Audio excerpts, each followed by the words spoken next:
Hello viewers, welcome to another book review session with the Writers Mentor Network's Book Hub, where we discuss best-selling books, books that will change your life, books that you need to add to your reading list as soon as possible, and most importantly, books that will transform you into the most sought-after personnel in the world. My name is Basi, and I will be your host for today. And with me is a literacy enthusiast, a financial enthusiast, a budding lawyer. She is someone that is so passionate about the subject matter. And I'm speaking of none other but Miss Favor Umo. Hello, good day everyone. I'm so grateful to be here. It's good to have you here too. It's good to have you here. So, well, I think you should, go ahead and tell us about this book. A brief introduction about The Richest Man in Babylon. Trust me, I envy him. Right? What do you have to say about it? So, The Richest Man in Babylon is, according to my little research here and there, it's a 100-year-old book. And yes, it's over a century. You don't say. Really? And it marvels me because whatever they're teaching then, whatever was being taught then, is still very much relevant now. Yeah. So whatever principles are in that book are still very much important in today's world. But it's about financial literacy, everything you need to know about building the right financial table, if that's the right way to put it. Everything you need to know about. Call it the building blocks of finances. Yes. And it's like it has 8 parables in it, and those 8 parables discuss different aspects of finances, but it still hits with one and only message the book was created for: how to build financial literacy. So if you're thinking on how to be financially smart, how to be wealthy, and not just wealthy but disciplined with your money, be responsible with it, I recommend that you read this book. Yeah, because when I was going through this book, I noticed a lot of things that should be commonplace, should be common knowledge, but are somehow hidden in those 8 parables. Yes. So when you read it without insight, you seem not to understand what's going on. When you're like, hold on, what's going on here? And that is where it piques your interest. You wait. I'm supposed to know this. It's supposed to be general knowledge. But what is going on? And when you mentioned, I didn't research up to that point that it was a 100-year-old book. But because Richest Man in Babylon, I was like, who in the 21st century author a book and name it Richest Man in Babylon? I mean, was it not the same Babylon that we have the likes of Nebuchadnezzar? Exactly. Why would we be referencing that? But it's actually a very aged book. It has the aged principles of financial literacy that is still very much important now. In today's world. Yes. So, mind if I start this way, because personally, I like to have favorites. Okay. But my favorite might not be yours. But let's also hope that we're on the same page. Who was your favorite character? So my favorite character would be Akkad. I liked how he made growing financially look very easy, especially in a world where everybody is screaming and it's very difficult to find money, it's difficult to be wealthy, the rich gets richer, the poor gets poorer. He made us understand that you can be poor and leave poverty and become a rich man. Become a wealthy man. Become the richest man. Yes. So I love Akkad for that. I love the ability. I even also loved his ability to speak to other people about wealth. It did not just come from a place of I'm poor and I'm rich now, so let me distribute money like the rich men now. Let's just distribute money and appease the gods. He was able to also share his information about wealth creation. So he was able to teach people how to fish rather than give them the fish, which is one of the things, and one of the things I feel, or I hope you feel too, is missing out in today's society. Yes, that it is. People, they hide updates. No, but the truth is that people are hiding updates. People are not sharing what they are doing, and if they are coming online, if they even give you any financial information, it's how they are spending it on the latest things. Maybe they are spending it on the experience, they're spending it on the moment. They're not telling you how to be able to make that money, to be able to, attend the heights. If you ask, in their defense, they are trying to, feign humility, and they're like, oh more, it's God, though. Yes, it's nothing much. It's nothing much. It's just God that's been helping my small business. But deep down, there are secrets. Yes. There are things that, if only they would be willing to tell, it could help a few people, rise from pauperism or pauperity to let's say affluence. Yeah. So I think I liked ACAD for that. But so enough of ACAD. What do you think about Bansi? Bansi was frustrated. I believe that all of us have been in that situation. Most of us that we are eager to leave this. We have been in Bansi. We have had our moments where we have work to do, but you're like, for how long will I continue to do this work? It's not profitable. Any money that I make from this work is to go and buy the next bread and coke. Okay. I plead guilty. I plead guilty. So like the money is it's like any money that we're making, for most of us that are very, very bothered about where we are coming from and we are thinking about where we are heading. It's problematic that every money you make is just for you to eat for the moment. You don't have money that you're going to maybe use and spend on the moment like the rich people do. Maybe spend on that new bag, spend on that new experience you want to try. We don't have that. So for Bashir, it was like, what's going on? I've been mending chariots for the longest time. I want to believe that chariot mending was like being an engineer. You understand? And let's say that you're mending the chariots of the rich men and you're seeing them coming with gold and silver. Maybe they even forgot a bag of money in their chariots because they're too wealthy, they don't even know where their money is. And you're bothered because why are people having that much access to money and I am working in close proximity to this amount of money but I cannot make it? That was Banshaw's problem at that particular time. So I don't want to tag him lazy, like most people want to put it. He wasn't lazy, he was just fed up. And I believe most of us are fed up. That's why you're listening to this. Should we say fed up? I think he was just unmotivated. Because at some point I can relate. I'm not trying to defend him, but I think it was like, hold on, like what is it that they are doing that I am not doing? Exactly. We understand. No, what about some everybody has their own, but you feel yours is superior to mine. No, that's why Nami with the washing a car. That's all. Like Basi was like Nami with the men on a chariot. What's going on? I mean, okay, take for instance, I am mending the chariots of rich men, of 10 rich men. Still, I cannot, afford to be one of those rich men. So I think it was out of a place of frustration, out of a place of,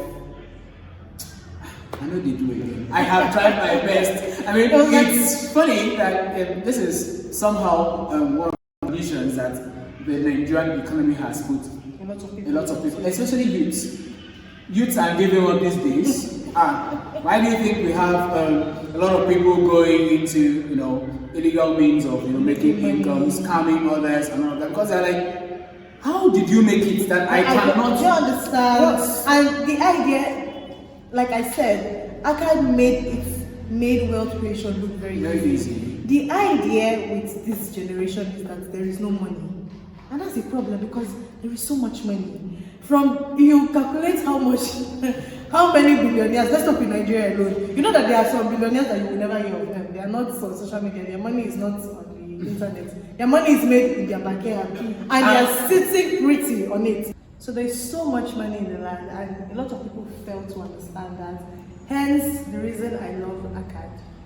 Okay, so speaking about ACAD, again, how did his mistake, should I call it a mistake or a mishap or whatever it is that happened between him and the bricklayers, how did these lessons shape his financial decisions and everything? I would have said Akkad is a foolish man at that time, but the richest man in Babylon, so I can't say that.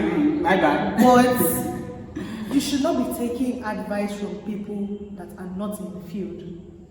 Okay. You shouldn't be taking advice from people that don't even have the amount of money you're looking for. They don't have knowledge about what you're going to invest in. They don't have knowledge about whatever it is, the risks, the pros, the cons. Some risks are not worth taking. Let's be real. Everybody is saying take risks. Some of it could be avoided. Some of the issues we'll run into later in life, it could be 100% avoided. Exactly, which is one of the reasons I think the concept of if you don't take the risk, it's the risk itself to be misconstrued entirely. Because 100%. some risks are not. Why? In fact, I'd rather take the risk of not taking the risk than take the risk itself. Yes, and I feel like before you take a risk, not even I feel, very important, before you take a risk, let it be calculated. Calculate your steps very well. Because there's a way you take a risk and the money you've made in 10 years just goes down the drain. The truth of the matter is that in as much as there is money in abundance, money is hard to come by. So once money enters your hand, know how you're going to make use of that money so that it works for you and not against you. Okay. Yeah, that's a very valid point. Yes. Considering that Akkad himself, who happened to become the richest man in Babylon, had to learn the hard way. Exactly. So when he went to the right person for advice, coming and talk about financial advice, that was when he was finally able to upscale and grow in his field. There's something else I would like to say. We are taking financial advice from people whether we like it or not. Whether you're paying attention to it or not, you're getting advice on how to spend your money from people. You're watching Diana Imeje. I don't know if it's okay to mention her name. You're watching influencers, you're watching vloggers, you're watching YouTubers. They're splurging money, they are going for this vacation in Bali, they're going for this in Cyprus, they're having girls' moments in Dubai. Which, in fact, you don't know the source of income. You don't know. You don't know if they have the money to replenish. Most of them, you would be surprised that most of their outings are brand sponsored. Exactly, but they won't come out to tell you. You want to use your hard-earned money to live the lifestyle of a sponsored, it's crazy. So take your advice from the right people and know what you're feeding yourself with, because the truth of the matter is that you'll be oppressed. Oppression will hold you by the neck. But what matters is how you deal with that oppression. Yes, how you deal with it. Because oppression is inevitable, but how you deal with it depends on you. Which brings us to the question of which principles from the book about wealth are commonly being either overemphasized or misunderstood, and how can these principles, like the positive aspect of these principles, be applied in real life? So first of all, I would like to say this: we overemphasize investment too much. What are you investing? Where are you putting your money in? Please. A lot of people, I'm investing in crypto, investing. You don't know what you're doing. I'm investing in CMEX. So please. I'm investing in CMEX. I'm sorry if it's hurting, but I'm sorry. Trust me, I don't have you at hand, but it's CMEX. If you've been CMEX, I don't have you at hand. Trust me. But it's investment you're talking about, right? Yes, a lot of people felt it was good investment, and it's overemphasized. Make the money first, save it according to the principles of the book. Save it and then invest. And when you're making investment, calculate your risk, calculate what are you going to gain from this, what are you not going to gain from this.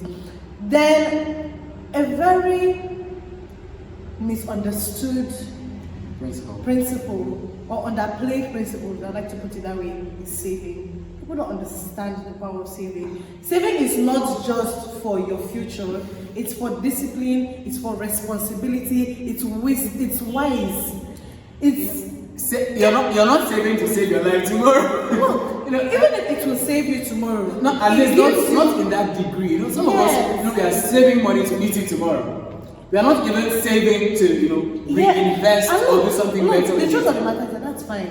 In as much as you know that you save to eat your hard-earned money. Remember that this book said that if you're if you're making 100%, keep 10% for yourself. So even if you're keeping your 10% to get into future, that's fine. That's your business. But that's the 10% for yourself. That's the 10% Because for there is yourself. another, I think there was another 10% for something else. No, the 10% was for yourself. Just when for you you. keep the 10% for maybe 12 months, you take out the 12% the 10% according to how much you have made or how much you plan to use that money for, and then you invest in something or you do anything with your life. But the truth of the matter is, when you keep out 10%, one of the things Akad pointed out was you would be disciplined enough to underspend. Because if you think that the 100% you have right now is not enough, wait till you have 200% and you realize 100% is not also enough. You have 300%, you realize it's not still enough. I need to make 1,000%. Yeah. So saving would let you, it gives you the discipline to save. It makes you understand It also how it helps you keep spend. track of Yes, spending. you understand. You notice that if you keep 10%, you start to spend on your needs more than your wants. Yes. If you're not keeping 10%, you will splurge the money on wants before you even remember that you have needs. Trust me, the money, you know how money goes. It drops like 6 minutes. Money, when it's just beginning to drizzle, just in drops, in drops, in drops. It could rain for an entire hour, but it comes in drops. Yeah. But trust me, when it wants to flow, that's the spending now. The dropping was the income. You need to see the rush at which it goes. And this is one of the things, I like to tell people that when you're spending, you have to be conscious. You don't spend because you feel money is supposed to be spent. Spend with intent. If you want to get yourself something and probably you don't have enough money to get the best quality of that particular thing you want to get, I suggest you wait. So wait till you're able to get what will last you, the test of time. Not when you're buying something, you're buying, say, a power bank, for instance. You bought a power bank 6 months ago, and now it's bad.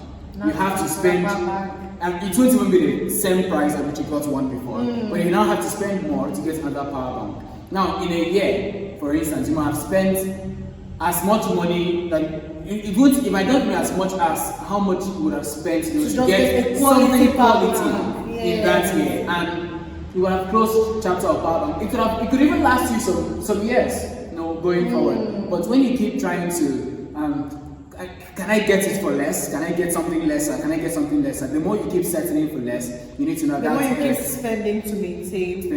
And that's a very bad financial decision. My advice for you today, my utmost advice for you today, my dear viewers, is that you should get yourself a copy of the book Richest Man in Babylon. By the way, who would you recommend this book for? I would recommend this book to anybody because the truth of the matter is that we want to make money, but most people don't want to make it the right way. So if you're willing to make wealth the right way, and not just make wealth because you want to spend it now.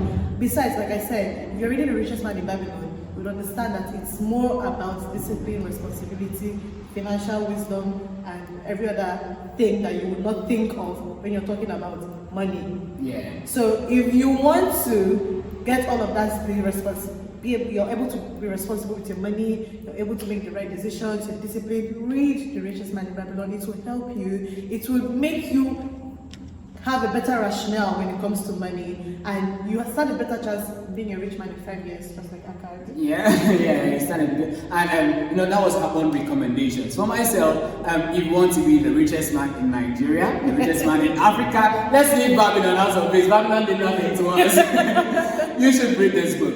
And this brings us to the end of our book review session for today. Thank you, Ms. Fable, for accepting to join us today. And till next time, goodbye.